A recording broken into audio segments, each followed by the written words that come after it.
9 मई का एक केस और शाह महमूद कुरैशी साहब बरी, उमर सरफराज चीमा साहब को, यास्मीन राशिद साहिबा को, दुर्ताज गुल साहिबा को, बाकियों को, दीगर को सजाएं हुई हैं। पार्टी आपकी क्या अब भी 9 मई पे माफ़ी मांगेगी या नहीं? बिस्मिल्लाहिर्रहमानिर्रहीम, या का नाबुदो व या का नस्ताईन। देखें, सिंपल सी बात है, पाकिस्तान तहरीक इंसाफ ने हमेशा दो काम किए। एक, उन्होंने 9 मई के इंसिडेंट को डिनाउंस किया, ऑफिशियली किया, इंक्लूडिंग इमरान खान कि ये गलत हुआ है। उन्होंने इससे लाताल्लुकी का, इंक्लूडिंग पार्टी, हमने लाताल्लुकी का इज़हार किया है। क्या उस जगह पे हमारे बाज़ लोग थे? ज़रूर होंगे, मैं उसको डिनाई नहीं कर रहा हूँ।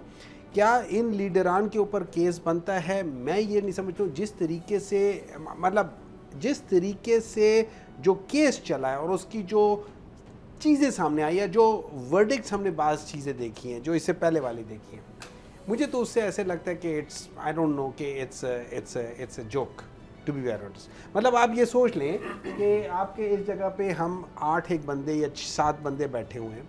अब इस पूरे ऑफिस में कोई बंदा भेस बदल के पीपल्स पार्टी वाला आके बैठ जाए, या PMLN का बैठ जाए, या PTI का बैठ जाए, और आपको, मुझे और बट साहब को पता ही ना चले, या आपके कैमरामैन उसको 2 है वो नहीं पता, या आपके जो वो बैठे हुए हैं ये प्रोग्राम के वो प्रोड्यूसर्स हैं उनको पता ही ना चले कि कौन बंदा बैठा है, और फिर वो ये कह दे कि मैं मेज़ के नीचे था। मतलब इस मेज़ के नीचे बैठा हुआ एक बंदा, 6 फुट का बंदा है, वो मुझे नज़र नहीं आ रहा, या आपके वो कहें कि जी मैं उधर पर्दे के पीछे छुपा हुआ था। मतलब देखिए, बात ये हो जाती है कि कोई ऐसे बात करो कि जो समझ आए।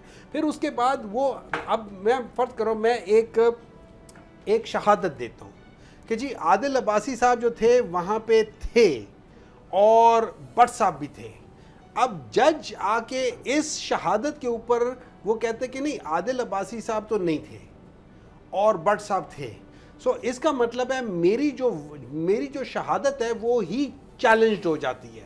इसका मतलब है मेरी शहादत में आधी चीज़ें झूठी हैं, आधी चीज़ें सच्ची हैं।